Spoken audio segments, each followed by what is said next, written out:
प्रभु आमको ये सुंदर सुजोग देते सेवा उपासना करने निमंते इस समय रे महिला समिति मत सुंदर सुजोग देते नाम ठिया योग्य को महिला समिति निकट में मोर कृतज्ञता ज्ञापन करे कि नुआ कथा कहली ना आम सब बेले शुणी आसवा वाक्य ही जो सब वाक्य शुणु से वाक्य ही मुझे रिपीट करी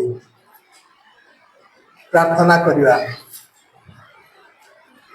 पवित्र मंगलमय प्रभु तुम नाम धन्यवाद हो अनुग्रह कल दया कल आम प्रभु तुम ये सुंदर सुजोग देच महिला समिति माध्यम तुम सेवा आराधना करने प्रभु तुम्हें आमर समस्त विषय तत्व नहीं प्रभु आम तुम्हें सुरक्षा दे प्रभु पर्यंत बढ़ाई आनी तुम धन्यवाद कर प्रभु मो दिन को प्रभु तुम्हें उभा कर दया कर अनुग्रह कर जो सब विषय मैंने कथबार्ता हबू आलोचना करूँ से सब विषय तुम गौरव निमंत जेपरी पारू एवं जहाँ चिंता करू प्रभु से सब तुम्हें आशीर्वाद कर तुम वाक्य पढ़ू ध्यान करू बुझू एक प्रकार शक्ति प्रत्येक को तुम्हें प्रदान कर यीशु नाम मांगुछु आमेन। फाइनल बंद कर दियो मंत्र श्लोक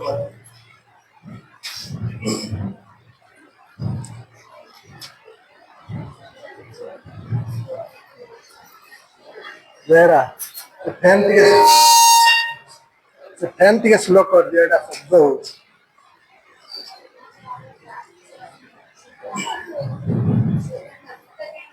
ठीक अच्छे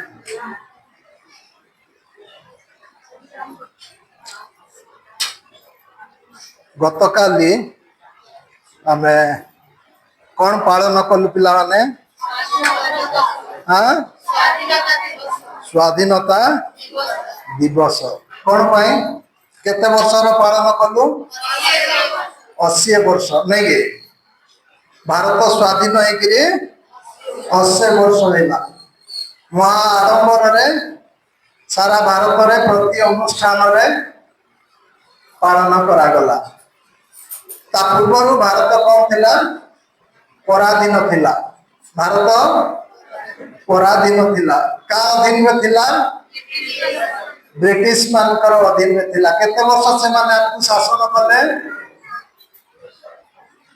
हां घर जाई चिंता करी को हां सब बेले सुनी आसु के हमको स्वाधीन देवारे मुख्य भूमिका नहीं थी महात्मा गांधी अहिंसा माध्यम से आम देश को स्वाधीन करते बल प्रयोग कले हिंसा प्रयोग कले जेल गले कष्ट सहले माड़ खाइले तथापि धैर्यर सहित से आग को बढ़िले एवं आम देश केबे स्वाधीन है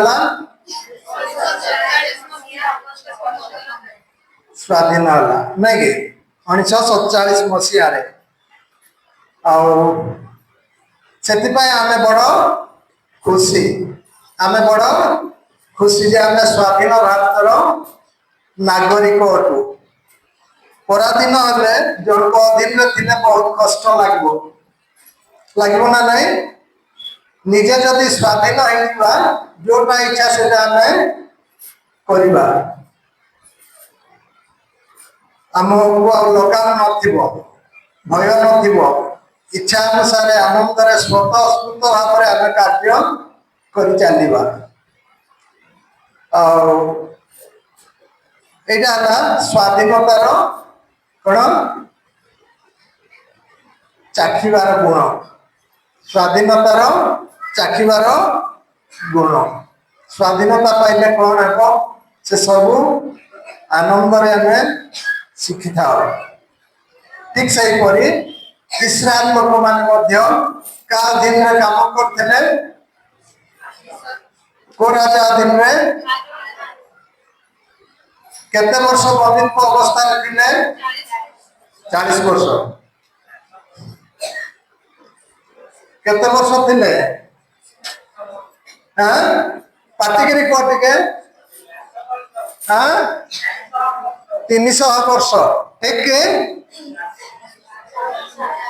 हां 400 वर्ष फारो राजा दिन से माने बंदित्व अवस्था थिले कौन पाई थिले से माने ईश्वरंकर विद्रोही हेले तेणु प्रभु तांको मिसरीय राजा हाथ में समर्पण कर देथिले से माने भी पराधीन थिले आ दिन आसिला ईश्वर जने नेता को बाहर कले किए से मूसा जो मूसा फारो को राजवास रे थिले से कालक्रमे प्रांतर को गले मापू को घर को सेठारे 40 वर्ष रहिले आसिले एवं प्रभुकर इच्छा रे प्रभु ताको जो चालना देले जो प्रकार प्रभुकर इच्छा थिला मोसांक द्वारा इस्राएल लोक मान को मुक्त करिवार आ मूसा आसिले ताको भाई हारून को सहित मिसी आ मिस्र देश को देश को नहीं गले किणान देश को नहीं गले केते वर्ष लागिला जीवा पाई किणान को 40,000 के कहला 40 वर्ष लागिला आ मूसा को नेतृत्व करे से माने गले सुफसागर विभाग कले प्रांतर को गले से खाइबा पीबा दे लक्ष लक्ष प्रजा को पालन कले एवं शेष से माने किनान देश उपस्थित हेले आ से किनान देश पहुंचला मूसा नथिले हारून नथिले कि से मिस्र देश जेते जन बाहर थिले जणे मध्य नथिले केवल 2 जन थिले के कालेब जिहोशियो आ कालेब जिहोशियो किनान देश से मानकु संस्थापन कले आ से समय कौन राजा नथिले आमे एबे सुनिलु को माने थिले राजा को बदल रे विचारकर्ता माने इस्राएल प्रजा मान को संभाल दिले और प्रथम विचारकर्ता के थिले के कहबो इस्राएल प्रथम विचारकर्ता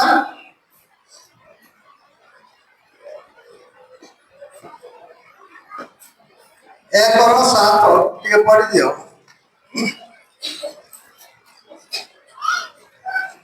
विचारकर्ता एक और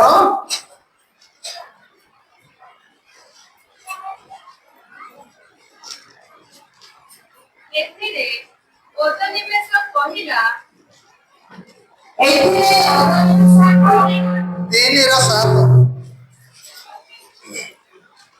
अनंतर इस्राएल संतान गण सदाप्रभु दृष्टिरे जाहा बंद ताहा करे ओ सदाप्रभु सेवक परमेश्वर को पासरी पादेव गणर ओ आसेरा देवी गणर सेवा करे 8 तहिरे इस्राएल प्रति सदाप्रभु परमगत प्रज्वलित होते से अरन नहरयेर राजा कुश ऋषियादिर हस्तरे सेମାନଙ୍କୁ ବିଗ୍ରହ करे तो इस्राएल संतानगण 8 वर्ष पर्यंत ସେହି କୁଶ ऋषियादिର ସେବା करे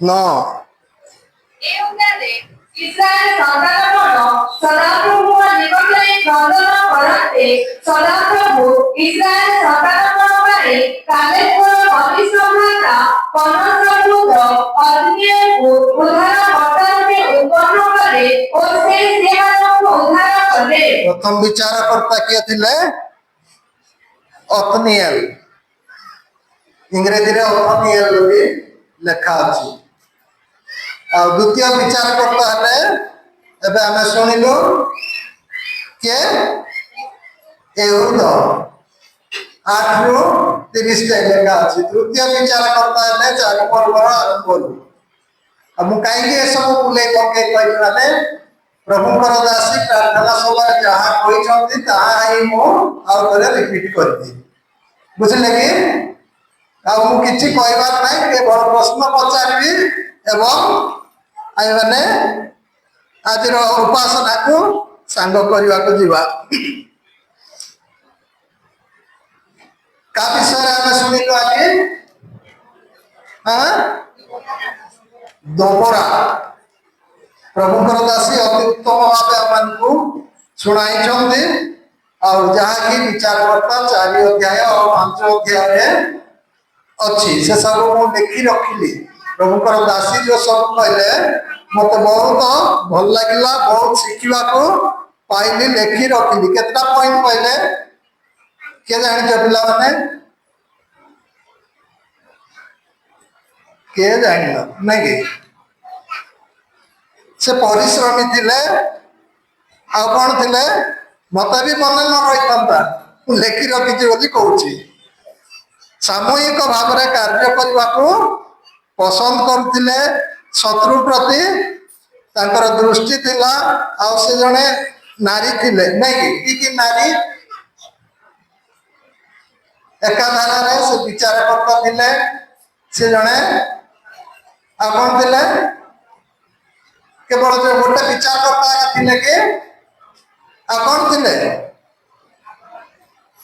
टे भविष्य वक्ता थिले नेता थिले उत्तम स्त्री थिले उत्तम गृहिणी थिले उत्तम योद्धा थिले आ भल गीत गाउथिले सब गुण तांकर आमे देखिबा पाओ बोली आमे शुणिलु आंकर नामर अर्थ कौन कहले महु महु को समस्ते भल पाऊ नहीं कि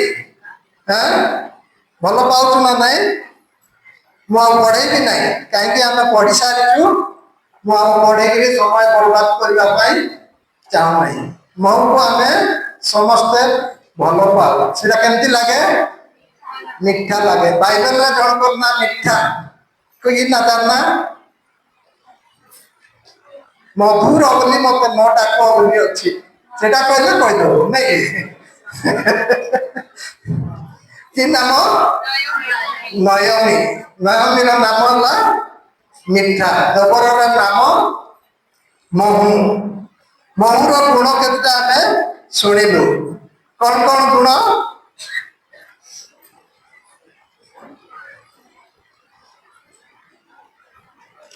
से भल जगार बसे नहीं कि भल जगार बसे खराब जगार बसे नहीं एमती अनेक गुण सब शुणिलु किए उत्तर दौन अर्थात शुणुन ना मत उत्तर देवा राजी ना मुझे बुझीपार ना बुझल कि से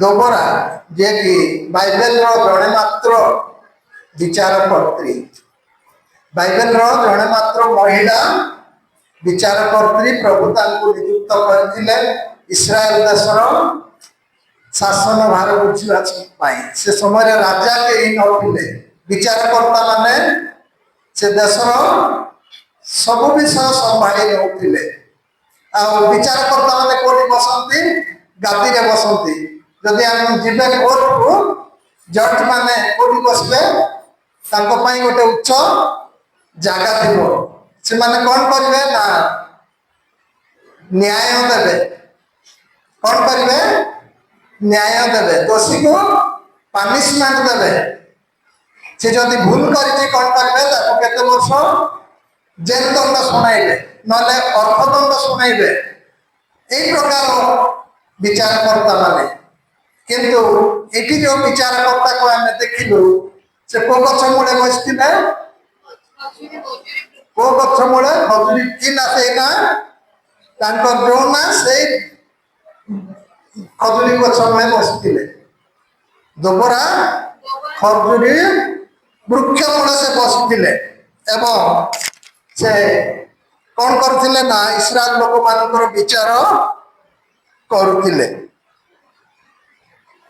କୋଉ ଜାଗାରୁ ଆସିଥିଲେ, କୋଉ ଜାଗାରୁ ତାଙ୍କ ପାଖକୁ ଆସିଥିଲେ?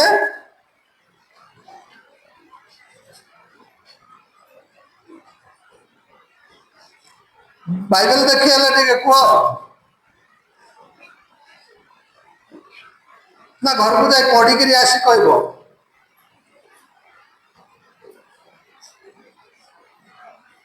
କୋଉ ପଦରେ ଅଛି ଦେଖ? ସେ ଇସ୍ରାଏଲର ସେ ଇସ୍ରାଏଲର ପର୍ବତମୟ ଦେଶସ୍ଥିତ ରାମା ଓ ବୈଥେଲ ମଧ୍ୟରେ ଥିବା ଦୋବରା ନାମକ ଖଜୁର ବୃକ୍ଷ ମୂଳେ ବାସ କଲେ। ପୁଣି ଇସ୍ରାଏଲ ସନ୍ତାନଗଣ ବିଚାରାର୍ଥେ ତାହା ନିକଟକୁ ଗଲେ। ରାମା ଓ ବେଥଲ ମଝିରେ ସେ ବସିଥିଲେ, ଆଉ ଗୋଟେ ଖଜୁରୀ ଗଛ ମୂଳରେ ବସିଥିଲେ। ସେଠାକୁ ଲୋକମାନେ ଆସୁଥିଲେ, ସେ ଲୋକମାନଙ୍କର ନ୍ୟାୟ ବିଚାର ସବୁ କରୁଥିଲେ। এই সময়ে ସେମାନେ ସ୍ୱାଧୀନ ଥିଲେ ନା ପରାଧୀନ ଥିଲେ?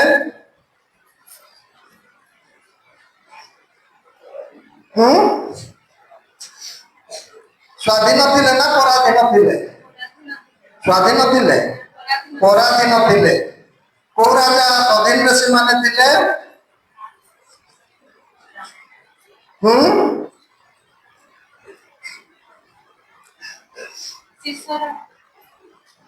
ଶିଷ୍ୟର ସେନାପତି ନା ରାଜା? ସେ ଦୁଇ ପଦ ପଢ। ତହିଁରେ ସଦାପ୍ରଭୁ ହାତସରେ ରାଜତ୍ୱକାରୀ ଇରାନୀୟ ରାଜା ଜାବିର ହସ୍ତରେ ସେମାନଙ୍କୁ ବିକ୍ରୟ କଲେ। ଅନ୍ୟ ଦେଶୀୟମାନଙ୍କ ହାରସୋତ ନିବାସୀ ସିସରା ତାହାର ସେନାପତି ଥିଲା। ଯେମିତି ଭାରତ ଗୋଲାମ ବନେଇଥିଲା ବ୍ରିଟିଶ ମାନଙ୍କର, ଆଉ ଏଇ ସମୟରେ ଆଉ ଇରାନୀୟ ରାଜା ଯିଏକି ଜାବିନ, ତାଙ୍କର ସେନାପତି ସିସରା, ଏମାନେ ଇସ୍ରାଏଲ ଲୋକମାନଙ୍କୁ କଣ କରୁଥିଲେ?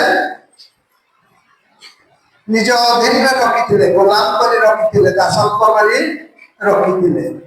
ଯେତେବେଳେ ଯାଇ ଇସ୍ରାଏଲ ଲୋକମାନେ ଈଶ୍ୱରଙ୍କ ନିକଟରେ ରହୁଥିଲେ, ଈଶ୍ୱରଙ୍କର କଥା ଶୁଣୁଥିଲେ, ପ୍ରଭୁ ସେମାନଙ୍କୁ ମୁକ୍ତ କରୁଥିଲେ। ଆଉ ଯଦି ଈଶ୍ୱରଙ୍କ ବିରୁଦ୍ଧରେ ଯେତେବେଳେ ଯାଉଥିଲେ, ସେମାନେ କଣ ହଉଥିଲେ? ପୁନର୍ବାର କୌଣସି ନା କୌଣସି ରାଜାଙ୍କ ଅଧୀନକୁ ଚାଲି ଯାଉଥିଲେ। ଏଇ ସମୟରେ ଯୋଉ ଅଂଶ ଆମେ ପଢିଥିଲୁ ପ୍ରାର୍ଥନା ସଭାରେ ପ୍ରଭୁଙ୍କ ଦାସୀଙ୍କ ଦ୍ୱାରା, 20 ବର୍ଷ କାଳ ଜାବିନ ରାଜା ଏମାନଙ୍କୁ ଶାସନ କରି ରଖିଥିଲେ ବୋଲି ଲେଖା ଅଛି। ପଢିଲେ ସମୟ ଅତିକ୍ରାନ୍ତ ହବ, ଆମେ ପଢିବା ନାହିଁ। ତାଙ୍କ ରାଜା ଥିଲା କିଏ? ଜାବିନ, ଏବଂ ସେନାପତି ଥିଲେ ସିସରା। କେତେଟା ରଥ ଥିଲା ତାଙ୍କର? 900 ଲୌହ ରଥ। ଲୌହ ରଥ ମାନେ ଲୁହାର ରଥ 900ଟା ଥିଲା ତାଙ୍କର, ଜାବିନର, ସିସରା ସେନାପତିର। ଆଉ ସେମାନେ ଇସ୍ରାଏଲ ଲୋକମାନଙ୍କୁ এই ପ୍ରକାର ନିଜର ଅଧୀନରେ ରଖି ଗୋଲାମ କରି ଚାଲିଥିଲେ। ଏଇ ସମୟରେ ଆମେ ଦେଖୁଛୁ 3 ପଦ ଟିକେ ପଢ। ଏଥିରେ ଇସ୍ରାଏଲ ସନ୍ତାନଗଣ ସଦାପ୍ରଭୁଙ୍କ ନିକଟରେ କ୍ରୋଧନ କଲେ, କାରଣ ତାହାର 900 ଲୌହରଥ ଥିଲା। ପୁଣି ସେ 20 ବର୍ଷ ପର୍ଯ୍ୟନ୍ତ ଇସ୍ରାଏଲ ସନ୍ତାନଗଣ ପ୍ରତି କଠୋର ଦଣ୍ଡାତ୍ମ କଲା। ସେ ସମୟରେ ଲବିଦୋର ରାଜା ଦୋବରା ଭବିଷ୍ୟଦ୍ବକ୍ତା ଇସ୍ରାଏଲର ବିଚାର କଲେ। କାର ଭାର୍ଯ୍ୟା? ଲବିଦୋତର ଭାର୍ଯ୍ୟା ଦୋବରା। ଆଉ ସେ ଭବିଷ୍ୟଦ୍ବକ୍ତ୍ରୀ ହେଲେ ଏବଂ ଇସ୍ରାଏଲର ବିଚାର କଲେ। ଦୋବରାର ଅର୍ଥ ଆମେ ଶୁଣିଲୁ କଣ? ମହୁ। ଆଉ ଦୋବରା ସେ ଈଶ୍ୱରଙ୍କ ନିକଟବର୍ତ୍ତୀ ଥିଲେ ସେଇ ସମୟରେ। ସେଥିପାଇଁ ତାଙ୍କୁ ଭବିଷ୍ୟଦ୍ବକ୍ତ୍ରୀ ଭାବରେ ପରମେଶ୍ୱର ତାଙ୍କୁ ନିଯୁକ୍ତ କରିଥିଲେ। ବାକ୍ୟରେ ଲେଖାଯାଏ, ଈଶ୍ୱରଙ୍କର ନିକଟବର୍ତ୍ତୀ ହୁଅ, ସେଥିରେ ସେ ତୁମମାନଙ୍କର ନିକଟବର୍ତ୍ତୀ। ଯାକୁବରେ ଲେଖା ଅଛି ପରା 4:6 ନା କେତେ 8ରେ। ତେବେ ଦୋବରା ସେ ବିଚାର କର୍ତ୍ରୀ ହେଲେ, ଜଜ୍ ହେଲେ, ଆଉ ଇସ୍ରାଏଲର ବିଚାର କଲେ। ଆମେ ଶୁଣିଲୁ ସେଇଟା ଏକା ମୁଁ ଆଉ ଥରେ ମନେ ପକେଇଦେବି। ଦୋବରାର ଅର୍ଥ ହେଲା କଣ? ମହୁ। ଯେତେବେଳେ ଇସ୍ରାଏଲ ଲୋକମାନେ କ୍ରନ୍ଦନ କଲେ, ପରମେଶ୍ୱର ତାଙ୍କ କ୍ରନ୍ଦନ ଶୁଣିଲେ ଏବଂ ସେ ଦୋବରାକୁ ନିଯୁକ୍ତ କଲେ। ଆଉ ଦୋବରା ସେ ଇସ୍ରାଏଲ ଲୋକଙ୍କୁ କିପରି ମୁକ୍ତି କଲେ ଆମେ ପଢିଲୁ। 4 ପର୍ବ ଆଉ 5 ପର୍ବ ଘରେ ଯାଇ ପଢନ୍ତୁ, ଆଉ ଥରେ ଭଲ କରି ପଢି ଆମେ ବିଶେଷ ଜାଣିପାରିବା। ଆଉ ସେ ନିଜର ନାମିତ ଖଜୁରୀ ବୃକ୍ଷ ତଳେ ବସିଲେ ଏବଂ ଇସ୍ରାଏଲର ବିଚାର କଲେ। ତେବେ ମହୁର ଗୁଣ କେତେଟା ଆମେ ଶୁଣିଲୁ, ଆଉ ଗୋଟେ ଦିଟା ମୁଁ କହିଦେବି।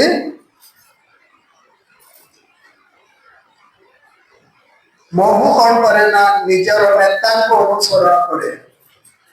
ତାଙ୍କର ନେତା ଯୁଆଡେ ଯିବ ମହୁମାଛିର ନେତା ଯୁଆଡେ ଯିବ ତାର ସୈନ୍ୟମାନେ ମଧ୍ୟ ସିଆଡେ ଯିବେ, ଅନୁସରଣ କରନ୍ତି। ସେଇଭଳି ଦୋବରା ଈଶ୍ୱରଙ୍କର ଅନୁସରଣ କଲେ।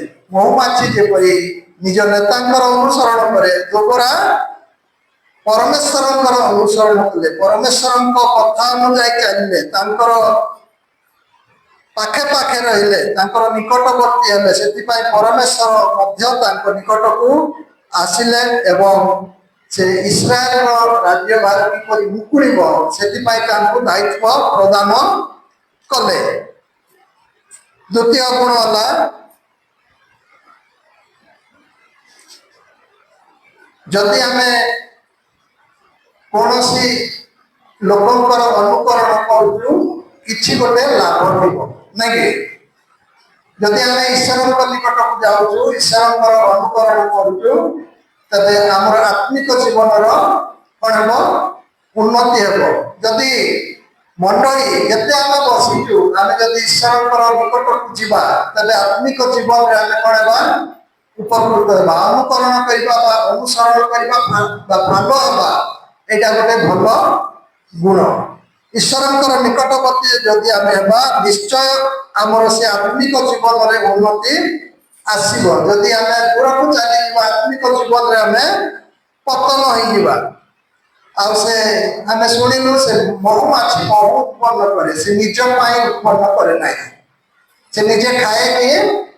ସେ ନିଜେ ଖାଏ ନାହିଁ, ଅନ୍ୟ ପାଇଁ, ଲୋକଙ୍କର ସେବା ପାଇଁ ସେ ମହୁମାଛି କଣ କରେ? ମହୁ ଉତ୍ପନ୍ନ କରେ। ଅନ୍ୟର ଯେପରି ଉପକାର ହେବ ସେଥିପାଇଁ ସେ ମହୁ ଉତ୍ପନ୍ନ କରିଥାଏ। ଆମେ ଆଜିକାଲି ମେଡିକାଲ ଯୁଗ ବାହାରିଲା, ଆମେ ଯଦି ଯିବା 30-40 ବର୍ଷ ତଳର କଥା, ସେ ସମୟରେ ଏତେ ମେଡିକାଲର ସୁବିଧା ନଥିଲା। ଆମ ଗାଁରେ 2ଟା ବୈଦ୍ୟ ଥିଲେ, ମନେ ଅଛି କି? ଛୋଟ ପିଲାମାନେ ଜାଣିନଥିବେ, ନାଇଁ କି? ଆମ ମଣ୍ଡଳୀର ଜଣେ ଆଉ ଗାଁର ଜଣେ ବୈଦ୍ୟ ଥିଲେ, ସ୍ୱର୍ଗତ ଅଙ୍ଗତ ଲିମା, ନା ଶୁଣିଥିବେ? ଆଉ ଗୋଟେ ଭରତ ଲିମା ବୋଲି। ସେମାନେ ଘରେ ଘରେ କଣ କରୁଥିଲେ? ଯାହାର ରୋଗ ହବ, ଦୁଃଖ ହବ, କଷ୍ଟ ହବ, ଆଉ ଯୋଉ ଘରେ ପ୍ରସବ ହେଇପାରୁନଥିବ ମା, ସେମାନଙ୍କ ପାଖକୁ ଯାଆନ୍ତି। ଦିନ ରାତି ସେମାନେ ସେବା କରନ୍ତି। ଆଉ ଛୋଟ ଛୋଟ ପିଲାମାନଙ୍କୁ ସେ ମହୁ ସହିତ ଔଷଧ ପାଇବାକୁ ଦିଅନ୍ତି। କାଶ ହେଉ, ଝାଡା ହେଉ, କି ଆଉ ଜ୍ୱର ହେଉ, କିଛି ଆୟୁର୍ବେଦିକ ଜିନିଷ ସହିତ ମହୁ ଦିଅନ୍ତି। ସେ ମହୁ ଖାଇଲେ କଣ ହୁଏ? ସୁସ୍ଥତା ଆସେ, ଅନ୍ୟ ଉପକାର ହୁଏ। ଆଉ ଏଇ ପ୍ରକାର ମହୁ ଦ୍ୱାରା ସେମାନେ ଅନେକ ଲୋକଙ୍କୁ ଭଲ କରିପାରୁଥିଲେ, ସୁସ୍ଥ କରିପାରୁଥିଲେ। ପ୍ରତି ଘରେ ଘରେ ସେମାନେ ପରିଚିତ ଥିଲେ। ତେବେ ମହୁ ମାଛି ସେ କଣ କରେ? ନିଜ ପାଇଁ ମହୁ ଉତ୍ପନ୍ନ କରେ ନାହିଁ, ଅନ୍ୟର ଉପକାର ପାଇଁ ସେ ମହୁ ଉତ୍ପନ୍ନ କରେ। ଆଉ ଆମେ ଶୁଣିଲୁ ସେ କଣ କରେ?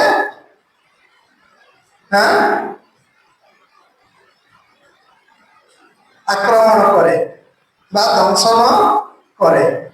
ବିନା କାରଣରେ ସେ ଦଂଶନ କରିବ ନାହିଁ। ଯଦି ମହୁ ଫେଣାକୁ ଟେକା ମାରିବେ, ତାହେଲେ ମହୁମାଛି ଆସି ଦଂଶନ କରିବ। ଆଉ ଖାଲିଟାରେ ସେ କାହାକୁ ଦଂଶନ କରିବ ନାହିଁ, ପ୍ରତିରୋଧ କରିବ ନାହିଁ। ଯଦି ତାକୁ କିଏ ଆକ୍ରମଣ କରିବ ବା ଆକ୍ରମଣର ସୂଚନା ପାଇବେ ତାହେଲେ ସେ ଅନ୍ୟକୁ ଦଂଶନ କରିବା ପାଇଁ ଚେଷ୍ଟା କରିବ। 2-3 ଦିନ ତଳେ ଜଣେ ପ୍ରଭୁଙ୍କର ଦାସ ସହିତ ମୁଁ କଥା ହଉଥିଲି ମହୁ ବିଷୟରେ, ମହୁମାଛି ବିଷୟରେ, ଯେ ୟୁରୋପ ଦେଶରେ ପୁଣି ପଇସା ଦେଇକିରି ମହୁମାଛି ମାଡ଼ ଖାଉଛନ୍ତି। ୟୁରୋପ ଦେଶରେ ପଇସା ଦେଇକିରି ମହୁମାଛି ମାଡ଼ ଖାଉଛନ୍ତି। କାରଣ କ'ଣ ନା ମହୁମାଛି ମାରିଲେ କିଛି ରୋଗ ଭଲ ହୁଏ ବା କିଛି ରୋଗ ଆଗକୁ ଥିଲେ ହୁଏ ନାହିଁ। କ'ଣ ସେ ରୋଗ? ପାରାଲିସିସ୍ ହେବ ନାହିଁ ହୁଏ। ମହୁମାଛି ଯାହା ମାରିବ ପାରାଲିସିସ୍ ହେବ ନାହିଁ ବୋଲି ସେ କହୁଥିଲେ। ଆଉ ପଇସା ଦେଇକିରି ମଧ୍ୟ ମାଡ଼ ଖାଉଛି ସୁସ୍ଥ ପାଇବା ପାଇଁ। ମହୁମାଛିର ଏଇ ପ୍ରକାର ଗୁଣ ଅଛି। ଆଉ ସେ ଯଦି ମାରିଲା ବହୁତ ଯନ୍ତ୍ରଣା ହେବ। ଯିଏ ମାଡ଼ ଖାଇଥିବ ସେ ଜାଣିଥିବ। ଆମର ନନା ତାଙ୍କୁ ବହୁତ ମହୁମାଛି ଆକ୍ରମଣ କରିଥିଲେ ନାଇଁ କି, କିନ୍ତୁ ପ୍ରଭୁ ସୁରକ୍ଷା ଦେଲେ। ଆଉ କିଏ କିଏ ମାଡ଼ ଖାଇଥିବେ 1-2ଟା ଜାଣିଥିବେ କେତେ କଷ୍ଟ ଲାଗୁଛି। ଆଉ କୋଉଠୁ ସେ ରସ ସଂଗ୍ରହ କରୁଛି? ଫୁଲରୁ ରସ ସଂଗ୍ରହ କରୁଛି। ଭଲ ଜାଗାରେ ବସି ରସ ସଂଗ୍ରହ କରୁଛି। ସେ ଆଉ ନିଜ ପାଇଁ କରୁନାହିଁ, ଅନ୍ୟମାନଙ୍କ ପାଇଁ ସେ ରସ ସଂଗ୍ରହ କରୁଛି। ଠିକ୍ ସେମିତି ଆମେ ଅନ୍ୟମାନଙ୍କର ଉପକାରରେ ଆସିବାର ଅଛି। ମହୁ ଯେମିତି ଅନ୍ୟମାନଙ୍କର ଉପକାରରେ ଆସେ, ଈଶ୍ୱର ପରାୟଣତା ଯଦି ଆମେ ଜୀବନ ଯାପନ କରିବା, ଆମେ ଅନ୍ୟମାନଙ୍କ ଆଶୀର୍ବାଦର କାରଣ ହେବା। ଯଦି ଆମେ ଈଶ୍ୱର ବିହୀନ ଜୀବନ ଯାପନ କରିବା, ଆମେ ଅନ୍ୟର ଉପକାରରେ ଆସିବା। ଲୋକେ ଆମକୁ ଛି ଛି କହିବେ, ଲୋକେ ଆମକୁ ଘୃଣା କରିବେ। ହେ କେମିତିକା ଲୋକ ସେ, ପଇସା କାମରେ ଆସୁନାହିଁ। ଯଦି ଆମେ ଈଶ୍ୱର ପରାୟଣ ହେବା, ଈଶ୍ୱରଙ୍କର ଅନୁକରଣ କରିବା ମହୁମାଛି ଭଳି, ଆଉ ଅନ୍ୟର ଉପକାର ପାଇଁ ଆମେ ଚେଷ୍ଟା କରିବା, ଆମ ଆତ୍ମିକ ଜୀବନରେ ଉନ୍ନତି ହଉ, ଅନ୍ୟମାନଙ୍କର ଯେପରି ଆଶୀର୍ବାଦର କାରଣ ହେଇପାରିବା। ଏଥିପାଇଁ କ'ଣ ହବ ନା ଆମେ ଚେଷ୍ଟା କରିବାର ଆବଶ୍ୟକ। ମହୁମାଛିର ଗୁଣ ବିଷୟରେ ଆମେ ସକାଳେ ଶୁଣୁଥିଲୁ, ସେଇ ବିଷୟ ମୁଁ ଆଉଥରେ କହୁଛି। ଦୋବରା ଇସ୍ରାଏଲ ମାନଙ୍କୁ କିଣାନୀୟ ଲୋକଙ୍କ ହାତରୁ ରକ୍ଷା କଲେ। କେତେ ବର୍ଷ ସେମାନେ ଥିଲେ? 20 ବର୍ଷ ଜାବିନ ହାତରେ ଥିଲେ। 20 ବର୍ଷ କାହା ହାତରେ ଥିଲେ? ଜାବିନ ରାଜା ଏବଂ ସିସରା ସେନାପତି ହାତରେ ଥିଲେ। ଆଉ 20 ବର୍ଷ ପରେ ପ୍ରଭୁ ଇସ୍ରାଏଲ ମାନଙ୍କର ପ୍ରାର୍ଥନା ଶୁଣିଲେ ଏବଂ এই ଦୋବରା ଭବିଷ୍ୟତ ବକ୍ତ୍ରୀ ବା ଦୋବରା ନେତା ସାଜିଲେ ଏବଂ ପରମେଶ୍ୱରଙ୍କ ଇଚ୍ଛା ଅନୁଯାୟୀ ସେ କାହାକୁ ଡାକିଲେ ବୋଲି ଲେଖା ଅଛି?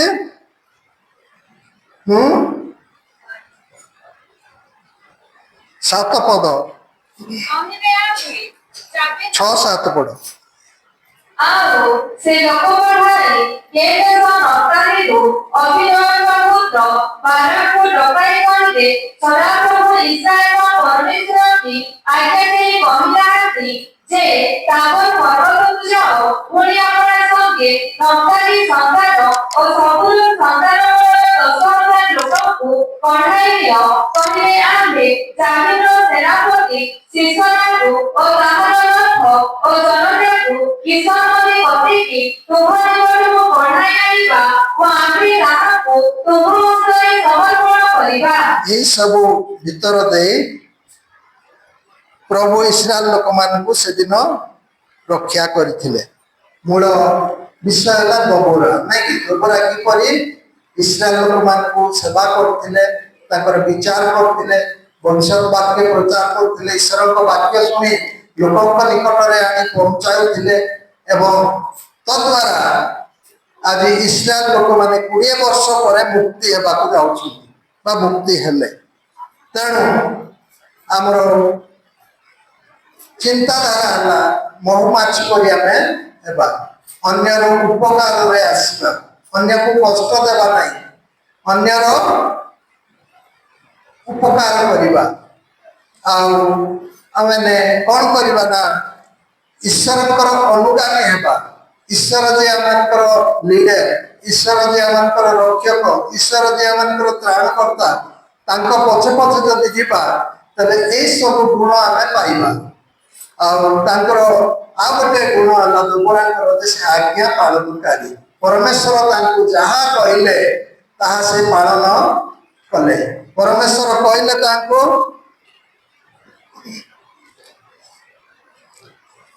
ଆମେ ପଢିଲୁ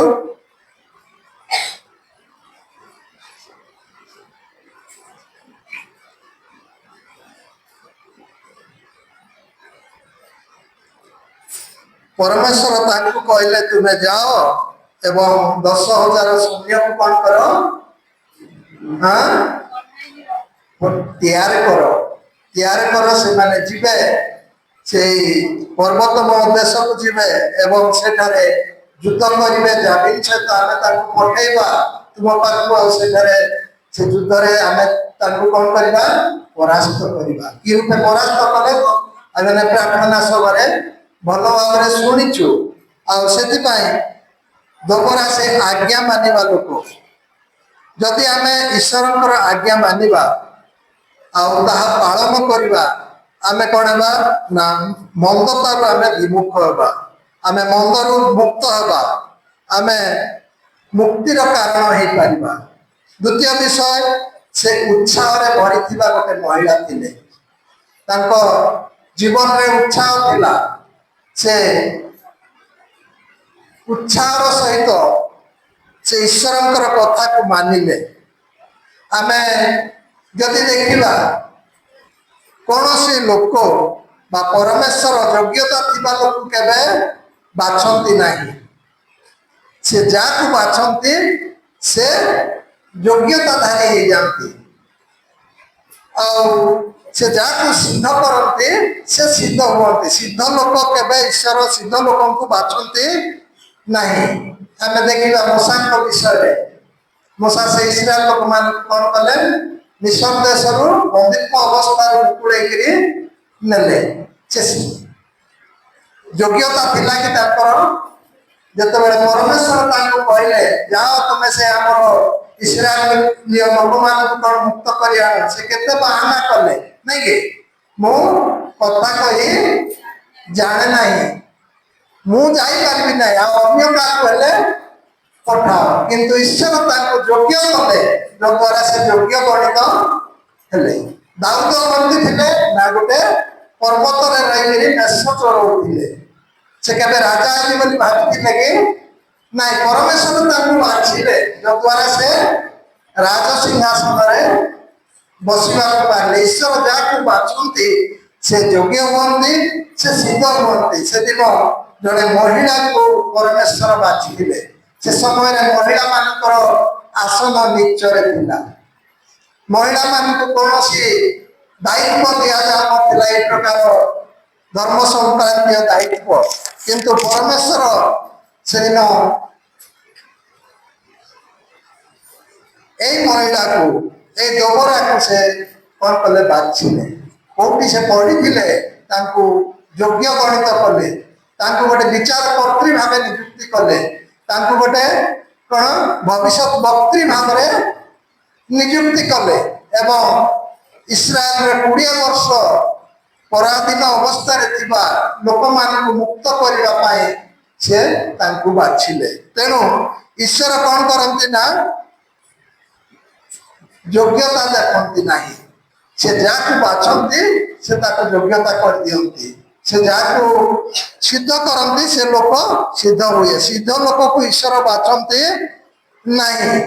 ଆଉ ଯେତେବେଳେ ଈଶ୍ୱର ତାଙ୍କୁ ବାଛିଲେ ଆଉ ସେ ଉତ୍ସାହର ସହିତ ଏହି କାର୍ଯ୍ୟ କଲେ, ଆଉ ସେ ନିଜେ ଗଲେ, ଆଉ ସେ ଯଦିଓ ଯୁଦ୍ଧ ନିପୁଣା ନଥିଲେ ତଥାପି ସେ ଯୁଦ୍ଧ ପରିଚାଳନା କରିବା ପାଇଁ ନିଜେ ଗଲେ। ଯେହେତୁ ସେ ଯାହାକୁ ଯିବାକୁ କହିଲେ ସେ କହିଲେ କଣ,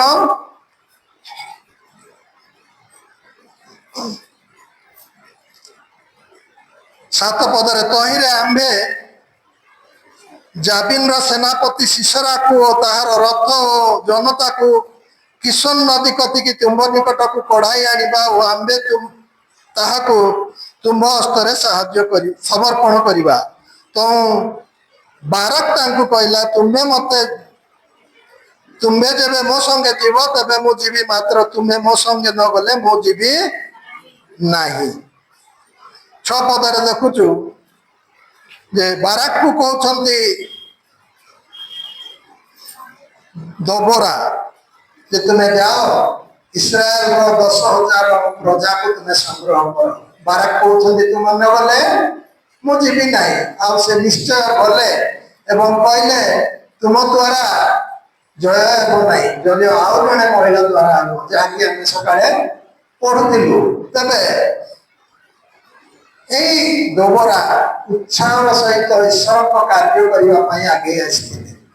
ଆଉ ଗୋଟେ ପରିବାର ଥିଲା, ଆଉ ସେ ପରିବାରରେ ସ୍ୱାମୀ ସ୍ତ୍ରୀ ଚାକିରି କରୁଥିଲେ।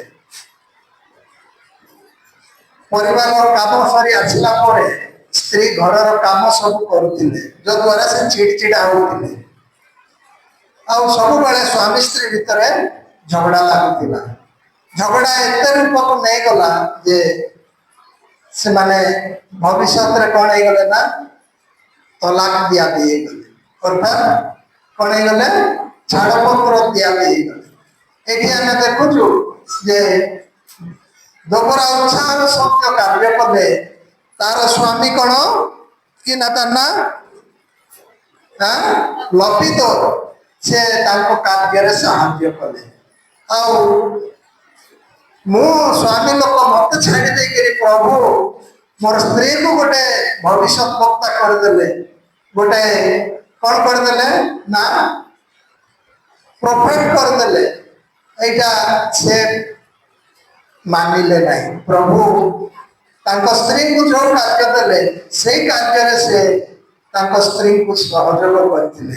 ଯଦି ଆମ ପରିବାରରେ ସ୍ୱାମୀ ସ୍ତ୍ରୀ ଭିତରେ ଯଦି ସମ୍ବନ୍ଧ ଭଲ ନଥିବ, ବୁଝାମଣା ଭଲ ନଥିବ, ତେବେ ପରିବାରରେ ସବୁବେଳେ କ'ଣ ଥିବ?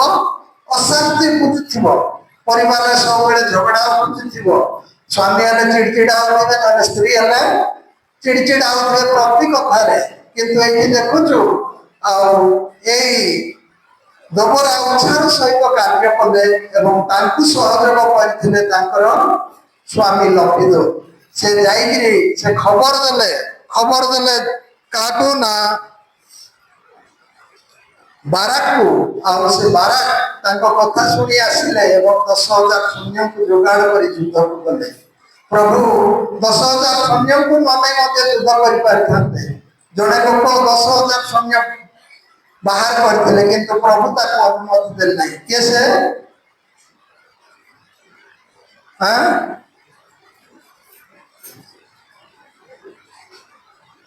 କ'ଣ ଆଜ୍ଞା? ଗିଦିଓନ। ପିଲାମାନେ କହୁନାହାନ୍ତି, ଆଡୁ ଉତ୍ତର ଆସୁଛି। ଗିଦିଓନ ସେ 10,000 ସୈନ୍ୟ ନେଇକିରି ଯୁଦ୍ଧ ପାଇଁ ପ୍ରସ୍ତୁତ ହେଲେ, କିନ୍ତୁ ପରମେଶ୍ୱର ରାଜି ହେଲେ ନାହିଁ। ଅଳ୍ପ କେତେକ ଲୋକକୁ ନେଇକିରି ସେ ଜୟ ପ୍ରଦାନ କରିଥିଲେ। କିନ୍ତୁ ଆଜି ପରମେଶ୍ୱର ନିଜେ କହୁଛନ୍ତି ତୁମେ 10,000 ସୈନ୍ୟ ନିଅ, ତାର 900 ନୌଘର ଥାଉ, କିଛି ଅସୁବିଧା ନାହିଁ, କିନ୍ତୁ 10,000 ସୈନ୍ୟରେ ଆମେ ତାକୁ କ'ଣ କରିବା? ପରାଜିତ କରିବା। ଆଉ ସେ କିଭଳି ପରାଜିତ କଲେ ଆମେ ଭଲ ଜାଣୁଛୁ।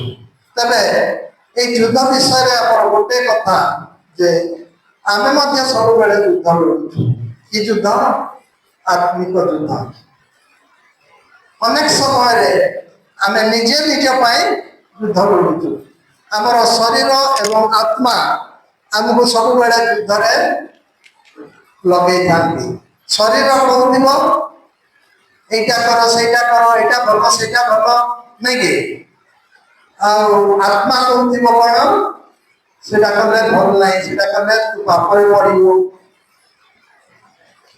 ଏସବୁ ବିଷୟ ଆତ୍ମା ଆମକୁ ବର୍ଣ୍ଣନା କରୁଥିବ। କିନ୍ତୁ ବେଳେ ବେଳେ କ'ଣ ହୁଏ ନା ଶାରୀରିକ ବିଷୟକୁ ଆମେ ମନୋଯୋଗୀ କରିଥାଉ। ଆମେ ଶୁଣୁଥିଲୁ ମୋବାଇଲ ଫୋନ ବ୍ୟବହାର ବିଷୟରେ। ଆଉ ଜଣେ ବକ୍ତା କହୁଥିଲେ ଯେ ଆମେ କ'ଣ କରୁ ନା ପ୍ରାର୍ଥନା କରୁଥିବା, ଫୋନ ଆସିଲେ ଉଠେଇବା, ପ୍ରାର୍ଥନା କରୁଛି ବନ୍ଦ କର ବୋଲି କହିବା। ପ୍ରାର୍ଥନା କରୁଥିବା, ବାଇବେଲ ପଢୁଥିବା, ଫୋନ ଆସିଲେ କହିବା ମୁଁ ବାଇବେଲ ପଢୁଛି ଆଉ ମତେ ଫୋନ କରୁନ ବୋଲି କହୁଥିବା।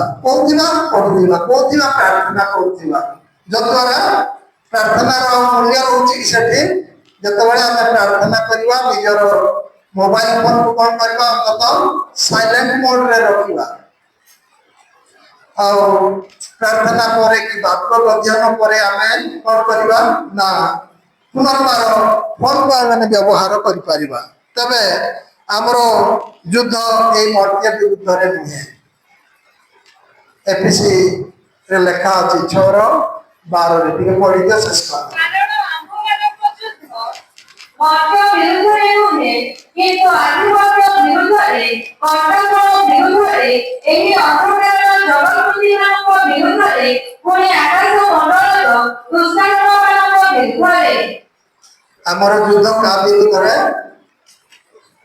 ମର୍ତ୍ତ୍ୟ ବିରୁଦ୍ଧରେ ନୁହେଁ ଆମ ଶରୀର ପାଇଁ ନାହିଁ ଏହି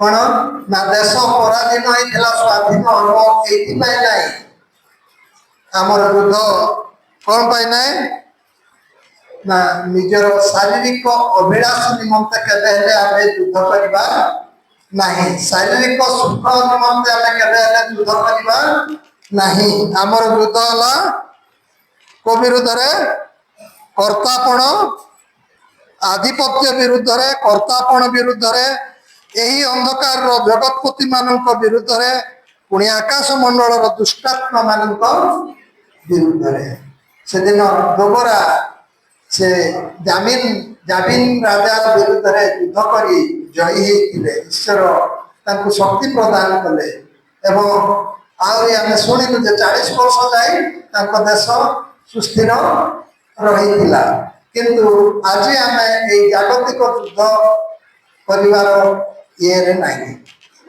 ଆମର ଯୁଦ୍ଧ ମର୍ତ୍ତ୍ୟ ବିରୁଦ୍ଧରେ ନୁହେଁ ଆମର ଯୁଦ୍ଧ ହେଲା ଆଧିପତ୍ୟ ବିରୁଦ୍ଧରେ କର୍ତ୍ତାପଣ ବିରୁଦ୍ଧରେ ଏହି ଅନ୍ଧକାରର ଜଗତପତି ମାନଙ୍କ ବିରୁଦ୍ଧରେ ପୁଣି ଆକାଶ ମଣ୍ଡଳ ଦୁଷ୍ଟାତ୍ମା ମାନଙ୍କ ବିରୁଦ୍ଧରେ ଏମାନଙ୍କ ବିରୁଦ୍ଧରେ ଯଦି ଆମେ ଜୟ କରିବାର ଅଛି ଆମେ ମହୁମାଛି ଭଳି ହେବାର ଅଛି ମହୁମାଛି ସେ ଯେମିତି କଣ କରେ ତାର ନେତାଙ୍କର ଅନୁକରଣ କରେ ଆମେ ସେଇଭଳି ଈଶ୍ୱରଙ୍କର ଅନୁକରଣ କରିବା ସେଇଭଳି ଈଶ୍ୱରଙ୍କ ସହିତ ଈଶ୍ୱରଙ୍କର ନିକଟବର୍ତ୍ତୀ ହେବା ତେବେ ସେ ଆମମାନଙ୍କର ନିକଟବର୍ତ୍ତୀ ହେବେ ଆଉ ମହୁମାଛି ଭଳି ଗୁଣ ଭଳି ଆମେ ଅନ୍ୟର ଉପକାର କରିବା ଅନ୍ୟର ଉପକାରରେ ଆସିବା ଯୋଉ କାମ କରିବା ଅନ୍ୟମାନେ ଖୁସି ହେବାର ଆବଶ୍ୟକ ଅଛି ଆଉ ଆମେ କଣ କରିବା ନା